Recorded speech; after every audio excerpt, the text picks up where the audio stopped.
You are watching Cold Fusion TV.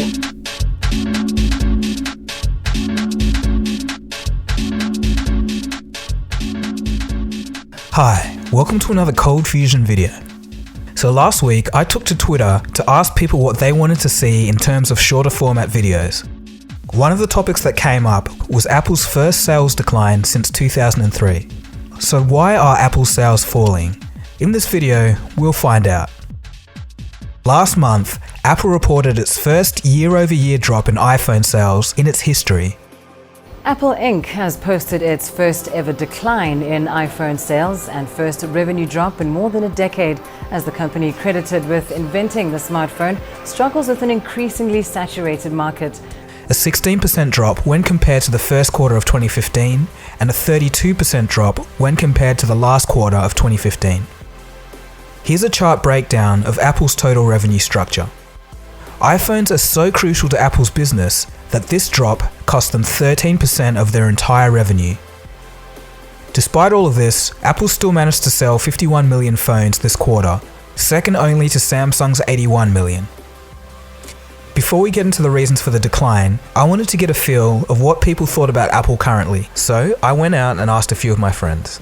The average answer went something like this: Apple just isn't innovating like they used to, and Tim Cook just isn't the same breed as Steve Jobs.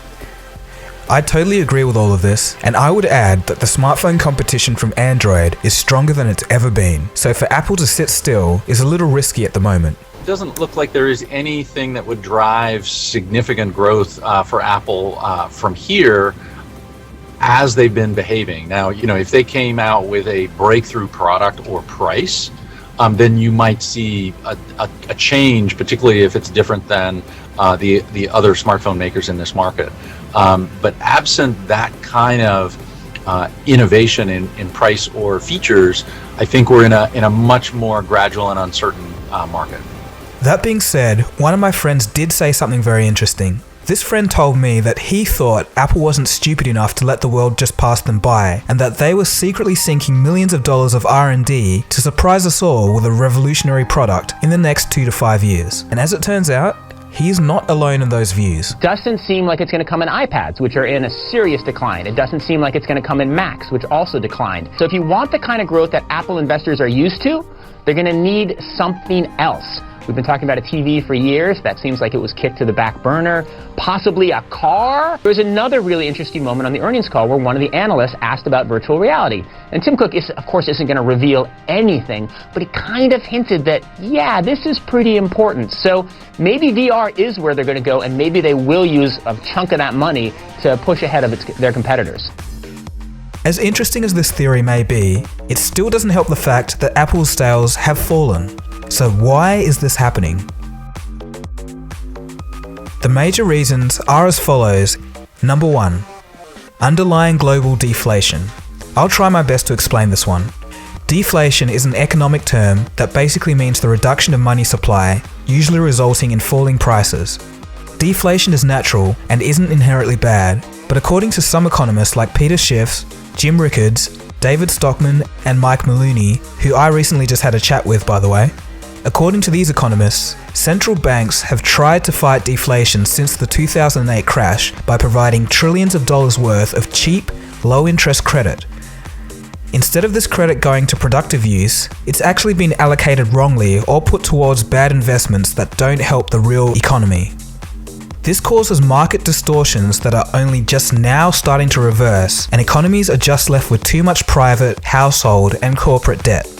The end of a worldwide era in which central banks printed money, injected liquidity, supported markets, manipulated and intruded in the pricing of financial assets like never before. And what it did was create a massive credit expansion in the world that's stopping. We had 40 trillion of debt in the world in 1995. We have 225 trillion today.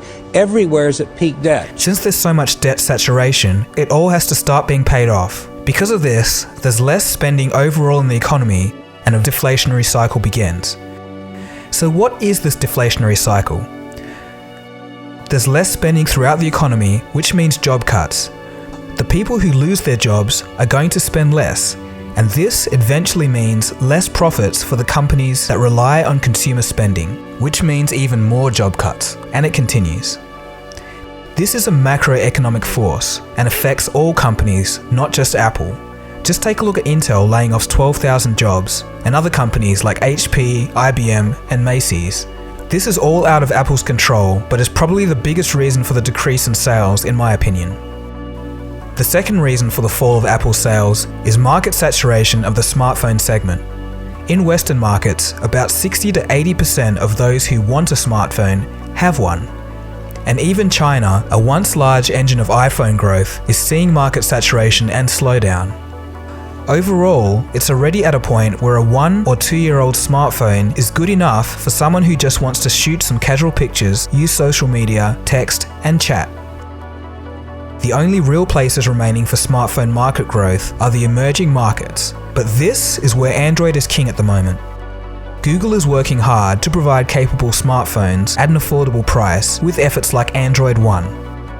Yes, there is the cheaper $400 iPhone SE, but this is still expensive compared to some Android equivalents. In addition to this, the $400 iPhone SE isn't as it seems. This leads on to the third reason. The third reason is a higher exchange rate of the US dollar versus all major currencies. For example, here in Australia, just a few years ago, the US dollar and the Australian dollar are about the same, but now the US dollar is 1.36 times more expensive. A higher US dollar makes everything that's exported from the United States more expensive and less attractive to overseas buyers. Again, this is another external force for Apple. So iPhones are going to be more expensive everywhere except for the United States. So that's it. Those are my 3 top exact reasons why Apple sales are slowing. I guess you could call it 4 if you add that lack of innovation. So to recap, the main reasons are a lack of innovation, macroeconomic conditions, market saturation, and a high exchange rate. All in all, it's certainly not the end of the world for Apple. After all, they still make more money selling physical products than any company on earth. This may just be a temporary blip for Apple, and the iPhone 7 may have impressive sales again, but the global economic headwinds are going to be strong for Apple, and all companies for that matter. What do you guys think? Do you think Apple's reign is over, or do you think they still have a lot of life left in them? Let me know in the comment section below. I also just want to thank everyone that's supporting me on Patreon. If you want to help support, I'll leave a link in the description. No pressure if you don't want to, you don't have to. Alright, thanks guys, give a thumbs up if you like this video, and subscribe if you're new to this channel. I'll see you again soon for the next video. Cheers guys, have a good one. Cold Fusion. It's new thinking.